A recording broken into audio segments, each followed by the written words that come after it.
할렐루야. 우리 옆 사람과 이렇게 인사하시겠습니다. 잘 되고 있습니다. 선교는 사랑입니다. 이번에는 자신의 가슴에 손을 얹고 선포하겠습니다. 하나님이 나를 통해 선교를 이루십니다. 믿으십니까? 네.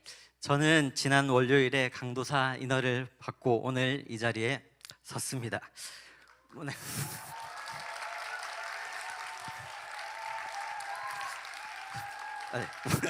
네. 아유, 모든 것이 하나님의 은혜입니다. 예. 이런 반응일 거라고는 생각을 못했습니다. 네, 감사합니다. 네, 네, 저는 이국적으로 생겼다는 말을 좀 자주는 아니지만 종종 듣습니다. 혹시 저 어느 나라 사람처럼 보입니까, 여러분? 네. 종종 최근에 이태리 쪽도 듣고 중동 쪽도 듣고, 네, 처음에 필리핀도 들었습니다. 저는 한국에서 태어나지는 않았습니다. 일본 나고야라는 곳에서 태어났습니다. 일본인 아버지와 이제 어머니 사이에서 태어났지만 이제 어머니께서 이제 이혼을 하시고 통일교라는 이단을 믿으셨고, 제가 4살 때 저를 데리고 한국으로 오셨습니다. 어머니는 통일교 합동 결혼식을 통해서 지금의 아버지와 이제 재혼을 하셨습니다. 네, 이후 저와 어머니는 한국 국적으로 귀화를 했습니다. 사실 아버지께서도 당시 재혼이셨기 때문에 저에게는 의붓 누나 2명이 생겼고, 이제 할머니, 할아버지, 그리고 그 이후에 태어난 여동생까지 8식구가 거제도라는 곳에서 함께 살았습니다. 네, 그러다가 제가 대학을 진학하면서 부산을 오게 되었습니다. 네, 20살 캠퍼스에서 같은 과 친구가 주일에 할 일 없으면 교회 가자고 권했고, 그렇게 친구의 전도로 우리 교회에 처음 오게 됐습니다. 사실 처음 1년은 하나님에 대해서 또는 신앙생활에 대해서 관심이 전혀 없었습니다.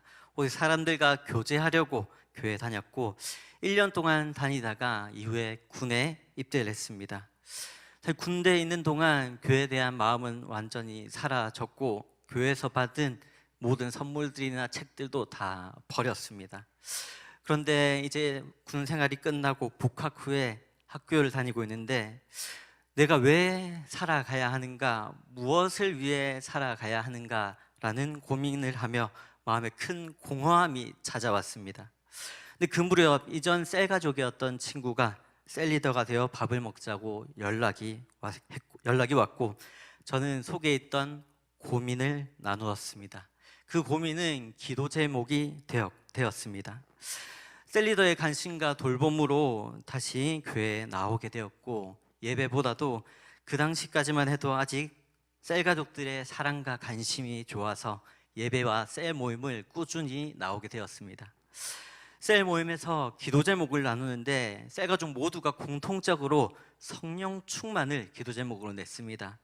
근데 사실 저는 아직 성령 충만에 대한 개념이 무엇인지도 몰랐고, 그냥 셀 가족들이 다 내니까 좋은 건가 싶어서 성령 충만을 기도 제목으로 따라서 냈습니다. 그런데 그 이후에 셀 가족들의 권면대로 회복 캠프와 양육반을 신청하게 되었습니다. 그때도 뭔가 알아서 신청한 것이 아니라 나에게 잘해주는 셀 리더, 셀 가족의 부탁을 들어준다는 생각으로 신청을 했습니다. 그런데 공허한 마음 때문인지 회복 캠프 첫 시간부터 간절히 마음을 열었습니다. 강의와 나눔을 거듭할수록 너무 좋았습니다. 이 마지막 은혜의 강 시간에 기도하는 법도 몰랐던 저는 그냥 목사님께서 알려주신 대로 주여는 간절하게 부르짖으며 박수는 크게 쳤습니다. 자존감이 낮아 스스로를 사랑하지 못했던 저는 온 세상을 지으신 완전하신 하나님이 나를 너무 사랑하신다라는 사실을 깨닫게 되었습니다. 가슴이 벅차올랐고 눈물이 계속 흘렀습니다. 입에서는 감사합니다, 감사합니다라는 고백만 계속 나왔습니다. 그렇게 회복 캠프에서 하나님을 인격적으로 만났고 낮았던 자존감이 회복되었습니다. 평생 신앙생활 해본 적이 없었지만 이후 양육을 통해서 날마다 영적 성장을 경험했습니다. 셀 모임, 행구 모임에서 나누는 모든 기도 제목들이 응답되는 것을 보며 하나님을 계속 체험했습니다. 양육을 통해서 제 가치관도 세상 가치관에서 하나님 나라의 성경적 가치관으로 변화되었습니다. 그리고 하나님은 부족한 저를 빚어 가셨고 다가오는 12월에서는 필리핀 센터장으로 파송받아 나가게 됩니다. 모든 것이 하나님의 은혜임을 고백합니다. 성령께서 이 시간 영안을 여시고 영의 귀를 여셔서 선포되는 말씀을 나에게 주시는 말씀으로 받으면 역사가 일어날 줄 믿습니다. 오늘 우리가 읽은 마태복음 6장 앞장에서는 마태복음 5장은 산상수훈으로 예수님께서 갈릴리의 작은 산 위에서 제자들과 사람들에게 가르치신 내용입니다. 8가지 복 있는 사람에 대해서 말씀하시고 원수를 사랑하라라고 말씀하십니다. 그리고 나서 마태복음 6장에서 예수님은 기도와 염려에 대하여 말씀하십니다. 구제는 은밀하게 하라고 하십니다. 기도할 때는 보이려고 기도하지 말라고 하십니다. 어떻게 기도해야 할지를 주기도문을 통해 가르쳐 주십니다. 또한 금식할 때 보이려고 하지 말라고 하십니다. 그리고 주님께서는 보물을 어디에 쌓아야 할지를 말씀하십니다. 우리 마태복음 6장 19절 말씀을 다 함께 소리내어 읽겠습니다. 너희를 위하여 보물을 땅에 쌓아두지 말라. 거기는 좀과 동록이 해하며 도둑이 구멍을 뚫고 도둑질하느니라. 아멘. 요즘 많이들 경기가 어렵다고 합니다.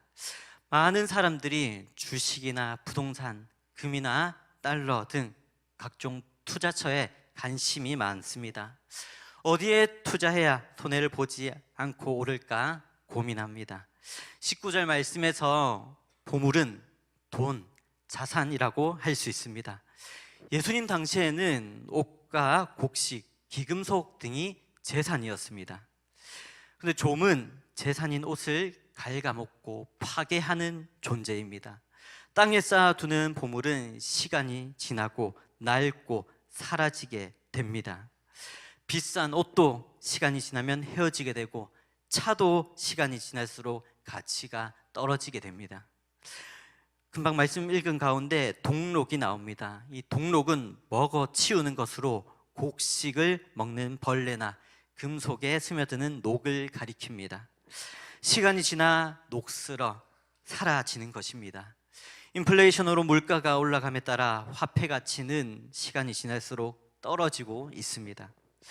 도둑은 외부에서 자산을 빼앗는 불안과 불확실성을 의미합니다.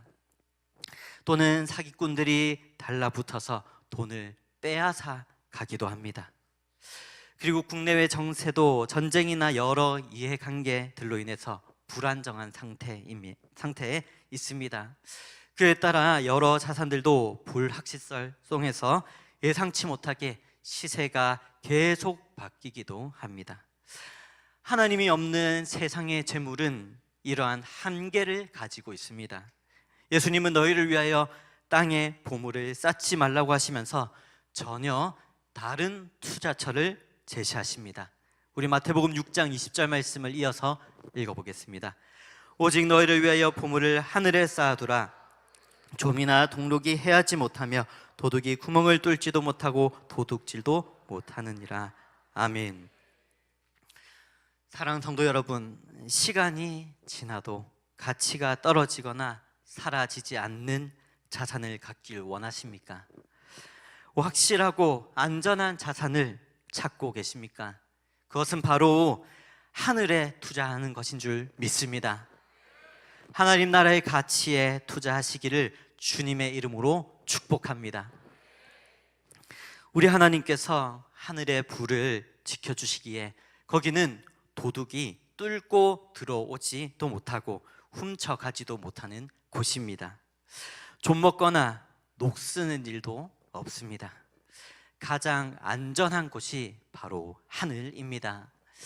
또한 하늘에 불을 쌓는 것은 우리를 위한 일이라고 말씀하고 있습니다.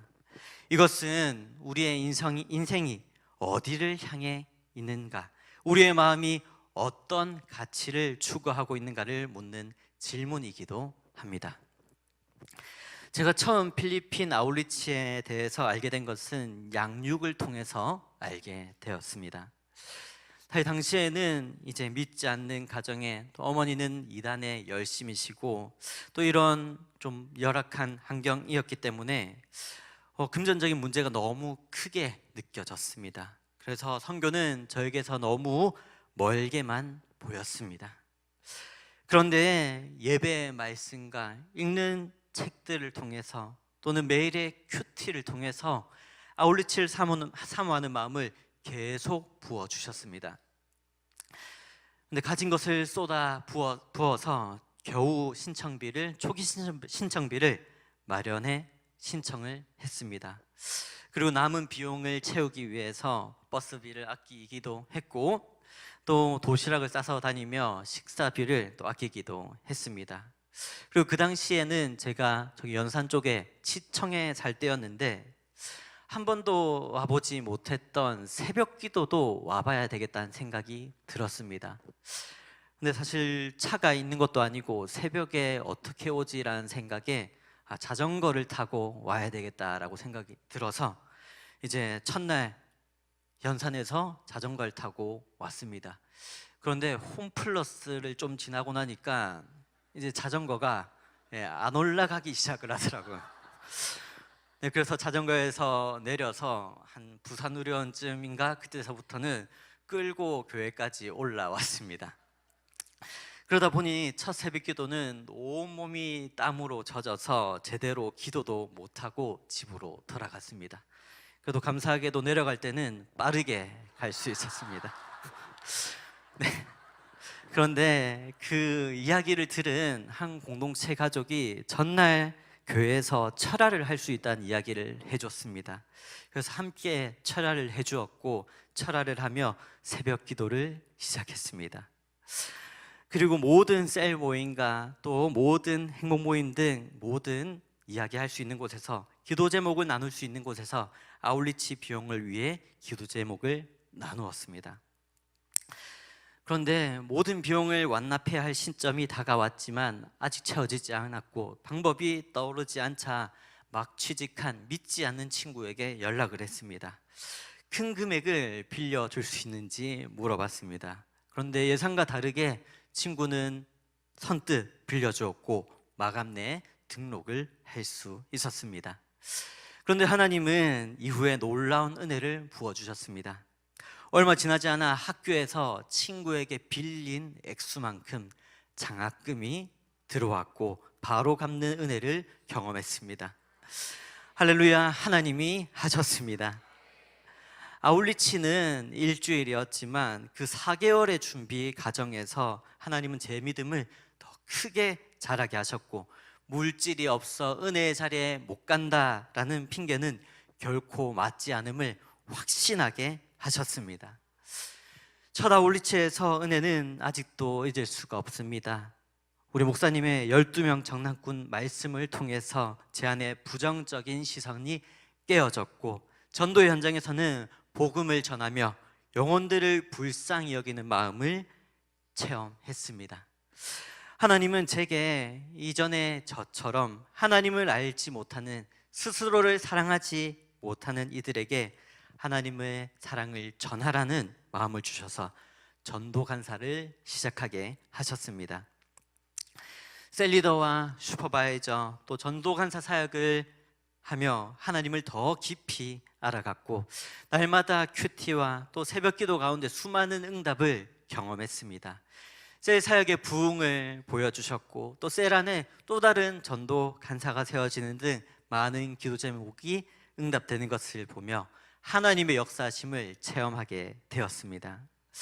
영혼을 살리고 일꾼을 세우는 삶이 세상의 그 어떠한 삶보다도 압도적으로 가치 있음을 더 절실히 느끼게 되었습니다.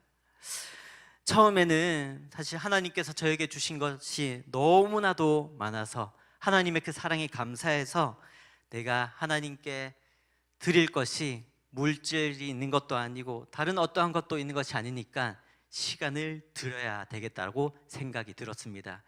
나에게 주어진 가장 좋은 시간은 무엇인가 라고 생각했을 때 바로 지금이 가장 좋은 시간이라고 생각되었고 하나님께 1년을 드리게 되었습니다.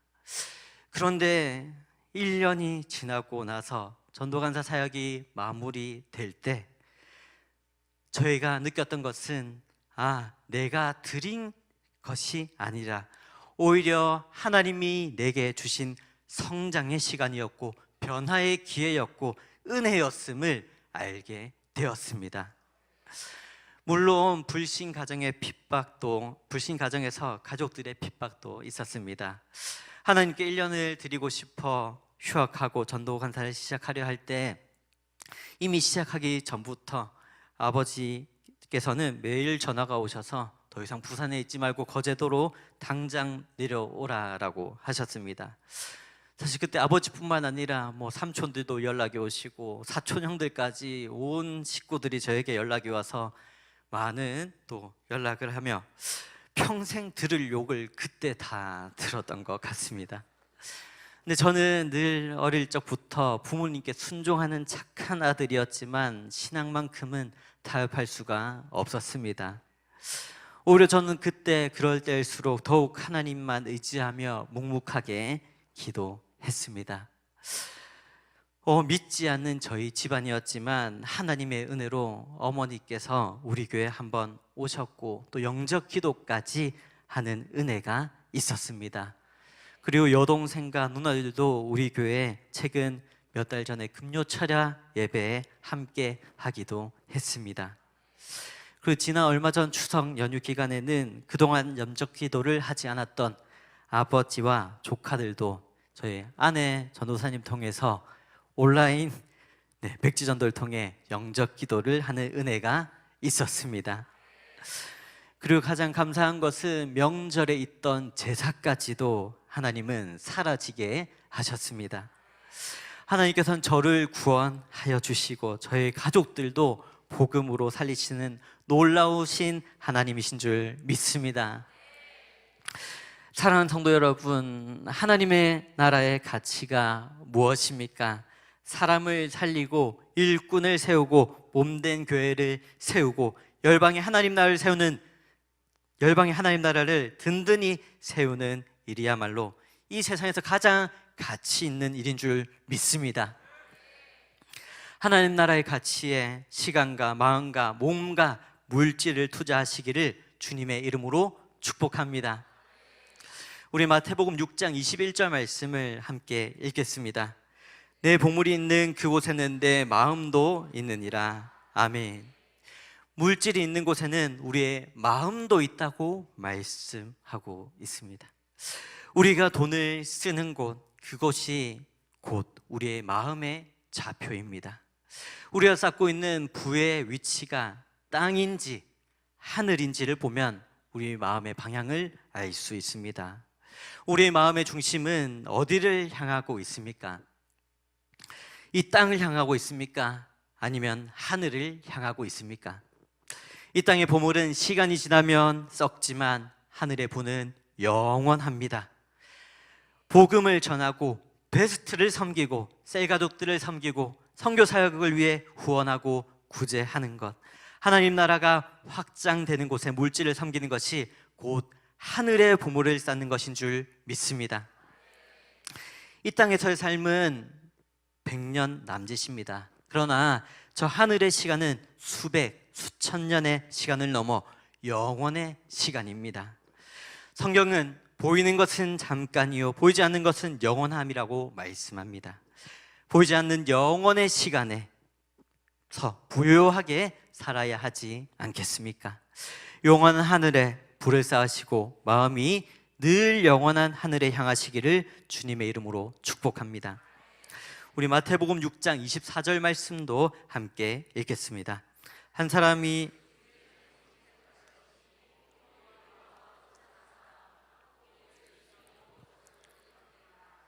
너희가 하나님과 재물을 겸하여 섬기지 못하느니라. 아멘. 재물을 주인으로 섬기거나 하나님을 주인으로 섬기거나 둘 중에 하나라고 말씀합니다. 재물을 주인으로 섬긴다는 것은 돈이 의존의 대상이 된 상태를 말합니다. 하나님보다 돈을 더 의지하고 돈이 충분히 쌓여 있으면 그것이 나를 안전하게 지켜준다고 믿는 것입니다. 누가복음 12장에 한 사람이 예수님께 이렇게 말했습니다. 선생님, 제 형에게 유산을 나와 나누어 가지라고 말씀해 주십시오 라고 말하자 주님께서는 이 사람아, 내가 너희의 재판장이나 재산 나누는 사람인 줄 아느냐라고 하시며 사람들에게 말씀하셨습니다. 너희는 조심하여 온갖 탐욕을 멀리해라. 재산이 차고 넘치더라도 사람의 생명은 거기에 달려있지 않다라고 말씀을 하시며 비유를 하나 이야기해 주십니다. 우리 누가복음 12장 15절에서 21절 말씀 길지만 우리 화면을 보며 다 함께 천천히 읽어보도록 하겠습니다. 읽겠습니다. 그들에게 이르시되 삼가 모든 탐심을 물리치라. 사람의 생명이 그 소유에 넉넉한 데 있지 아니하리라 하시고 또 비유로 그들에게 말하여 이르시되 한 부자가 그 밭에 소출이 풍성함에 심중에 생각하여 이르되 내가 곡식 쌓아 둘 곳이 없으니 어찌할까 하고 또 이르되 내가 이렇게 하리라. 내 곡간을 헐고 더 크게 짓고 내 모든 곡식과 물건을 거기 쌓아 두리라. 또 내가 내 영혼에게 이르되 영혼아, 여러 해쓸 물건을 많이 쌓아 두었으니 평안히 쉬고 먹고 마시고 즐거워하자 하리라 하되 하나님은 이르시되 어리석은 자여, 오늘 밤에 내 영혼을 도로 찾으리니 그러면 내 준비한 것이 누구의 것이 되겠느냐 하셨으니 자기를 위하여 재물을 쌓아두고 하나님께 대하여 부여하지 못한 자가 이와 같으니라. 아멘. 어떤 부자가 밭에서 곡식을 풍성하게 수확을 하자 속으로 내가 곡식을 쌓아둘 곳이 없는데 어떻게 하지? 라며 생각했습니다. 이렇게 해야 되겠다.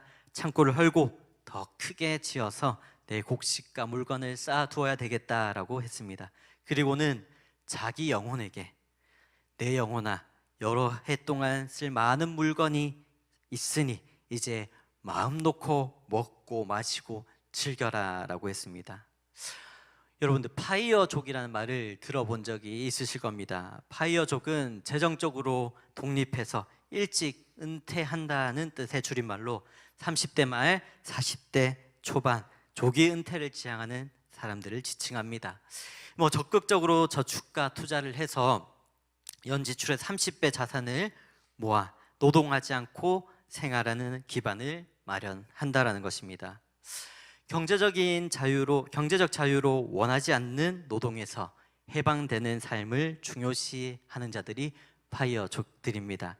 그러나 성경은 노동이 에덴의 3대 축복이며 노동이 곧 예배라고 말씀하고 있습니다. 그리고 노동은 나를 위해서 살아가는 것이 아니라 다른 사람을 섬기기 위해서 해야 한다라는 것입니다. 하나님은 그 부자에게 이렇게 말씀하셨습니다. 어리석은 사람아, 오늘 밤에 내 영혼을 도로 찾아가면 내가 지금까지 쌓아둔 것이 누구의 것이 되겠느냐. 자기를 위해서는 재산을 쌓으면서도 하나님께 대하여 부요하지 못한 사람이 바로 이와 같은 사람이라고 하십니다. 우리 이어서 골로새서 3장 5절 말씀도 읽어보도록 하겠습니다. 읽겠습니다. 그러므로 땅에 있는 지체를 죽이라. 곧 음란과 부정과 사욕과 악한 정욕과 탐심이니 탐심은 우상 숭배니라. 아멘. 재물이 사람의 마음까지도 지배할 수 있는 영적 주인이 된다라는 것입니다. 내 마음이 나도 모르는 사이 돈을 탐하고 의존하고 있다면 재물을 향한 탐심을 회개해야 할 줄 믿습니다. 그리고 반대로 나는 하나님을 신뢰한다, 하나님만이 나의 주인이시다라는 신앙의 고백으로 물질을 주님을 위해서, 하나님 나라를 위해서 드리시길 주님의 이름으로 축복합니다. 그런데 우리의 믿음이 연약하여 당장 내 형편을 바라보고 눈앞의 현실을 보고 있으면 어떻게 먹고 살지, 이런 상황에서 어떻게 드리지 하면서 염려가 들어올 때가 있습니다. 주님께서는 염려하지 말라, 너희의 목숨이 음식보다 중요하고 몸이 옷보다 중요하다라고 말씀하십니다. 마태복음 6장 27절 말씀을 함께 읽겠습니다. 너희 중에 누가 염려함으로 그 키를 한 자라도 더할 수 있겠느냐. 아멘. 키는 원어에서 성숙, 즉 나이와 키를 의미합니다. 이 한 자는 한 규빗으로 약 45cm에 해당됩니다. 즉 염려한다고 키를 45cm 더 늘릴 수 있느냐, 염려한다고 자신의 수명을 1시간이라도 더 연장할 수 있느냐라고 말씀하십니다. 사람이 염려한다고 해서 외적인 조건이나 생명을 1시간이라도 더 늘릴 수는 없다라는 의미입니다. 그렇다면 염려하는 것은 시간 낭비 아니겠습니까? 염려의 원어의 의미를 보면 마음이 나뉘다, 갈라지다라는 의미에서 나왔습니다. 즉 염려한다는 것은 마음이 하나님께 집중되지 못하고 다른 것들로 나뉘어 있는 상태를 뜻합니다. 우리의 마음이 하나님께 집중되지 못하고 예배드리기 적합하지 못하도록 지치게 한다라는 것입니다. 즉 기도와 말씀에 집중하지 못하도록 마음을 나뉘게 한다라는 것입니다. 사실 염려하고 있다는 것은 어찌 보면 염려하는 그 대상을 사랑하고 있다는 것이기도 합니다. 우리는 왜 염려할까요? 그것은 바로 하나님에 대한 불신 때문입니다. 하나님을 신뢰하지 못할 때 우리는 염려합니다. 그렇다면 왜 믿지 못할까요? 바로 하나님을 오해하고 있기 때문입니다. 하나님의 성품도 하나님의 능력도 오해하기 때문에 하나님을 불신합니다. 하나님은 이런 건 안 도와주실 거야, 하나님은 내가 이렇게 하면 나를 안 사랑하실 거야 하며, 그리고 그 불신의 뿌리에는 하나님을 자기 마음대로 판단하는 교만과 욕심과 두려움이 있습니다. 그렇다면 이 염려를 어떻게 처리해야 할까요? 베드로전서 5장 7절 말씀을 다 함께 읽어보겠습니다. 읽겠습니다. 너희 염려를 다 주께 맡기라, 이는 그가 너희를 돌보심이라. 아멘. 빌립보서 4장 6절에서 7절 말씀도 읽겠습니다. 아무것도 염려하지 말고 다만 모든 일에 기도와 간구로 너희 구할 것을 감사함으로 하나님께 아뢰라. 그리하면 모든 지각에 뛰어난 하나님의 평강이 그리스도 예수 안에서 너희 마음과 생각을 지키시리라. 아멘. 모든 염려를 다 주님께 맡겨야 할 줄 믿습니다. 영어 성경에서는 캐스트라는 동사로 번역되어 불안을 다 주님께 던지라라고 말씀합니다. 우리 하나님은 우리를 돌보시는 좋으신 하나님이시기 때문에 염려를 맡길 수 있습니다. 그래서 염려하는 삶의 태도를 지속적으로 버리시길 주님의 이름으로 축복합니다. 그리고 구할 것을 미리 감사하면서 하나님께 기도해야 될 줄 믿습니다. 그럴 때 하나님이 주시는 평강이 우리의 마음과 생각을 지켜 보호해 주신다라는 것입니다. 우리 마태복음 6장 33절 말씀을 함께 읽겠습니다. 너희는 먼저 그의 나라와 그의 의를 구하라. 그리하면 이 모든 것을 너희에게 더하시리라. 아멘. 우리가 기도로 구하는 것도 순서가 있습니다. 첫 번째로 구해야 할 것이 있다는 것입니다. 먼저 하나님의 나라와 하나님의 의를 구하라라고 하십니다.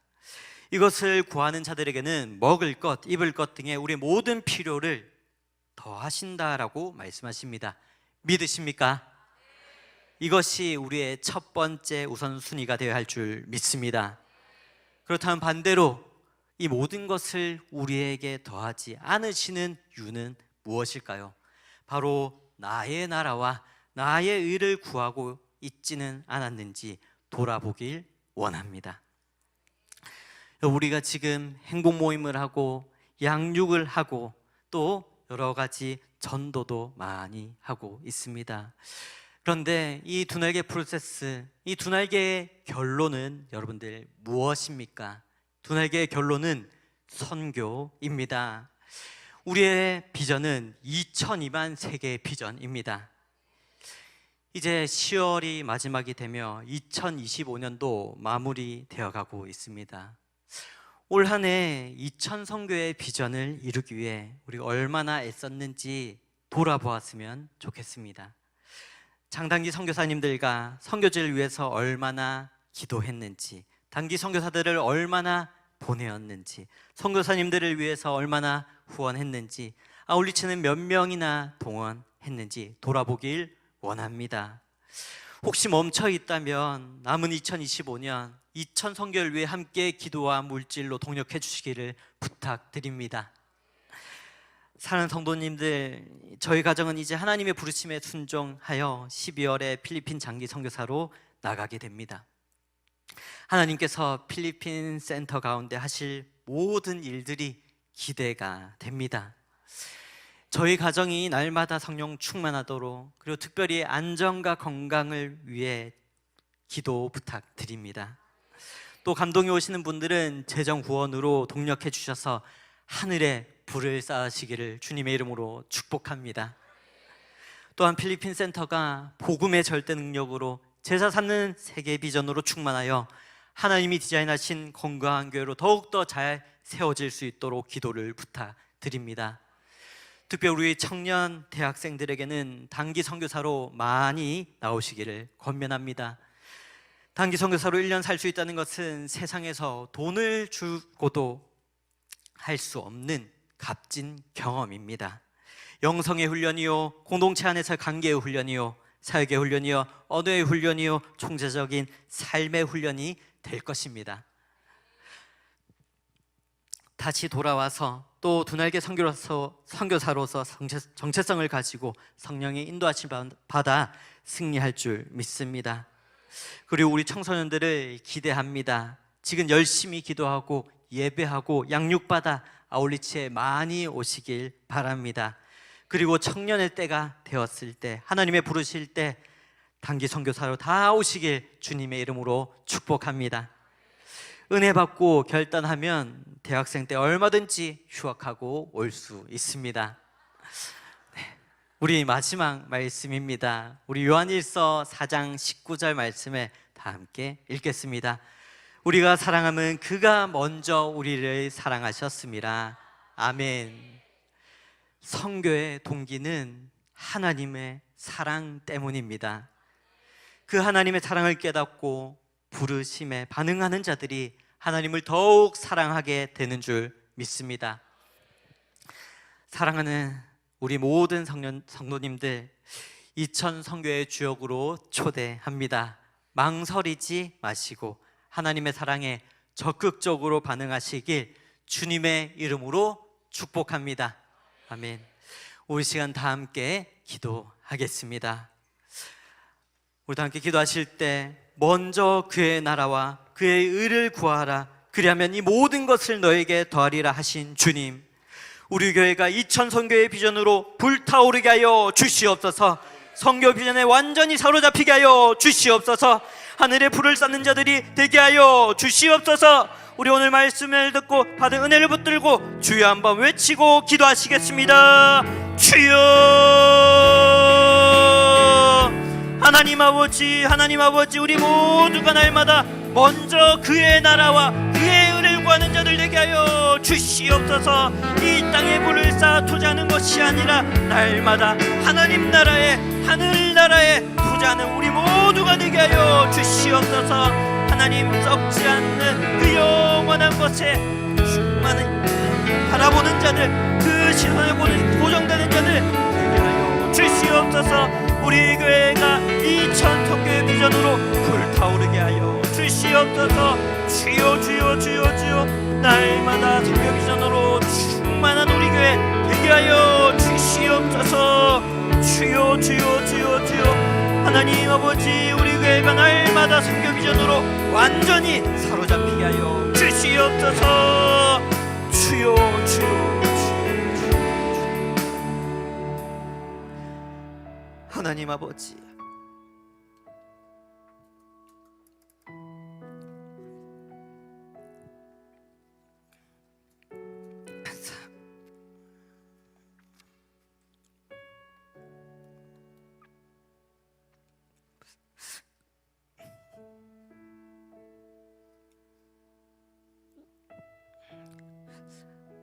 한 사람을 구원하셔서 가정을, 가문을, 민족을, 열방을 구원하신 주님, 우리 한 사람을 사용하셔서 하나님 나라가 세워지는 것을 보게 하여 주시옵소서. 날마다 기도와 물질, 선교사 지원으로 동력해 주시.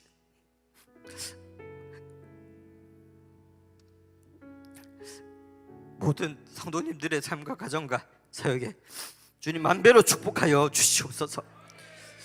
우리 모든 것을 통하여 성결을 이루어 가실 하나님을 기대하고 소망하며 살아계신 예수 그리스도의 이름으로 기도드립니다.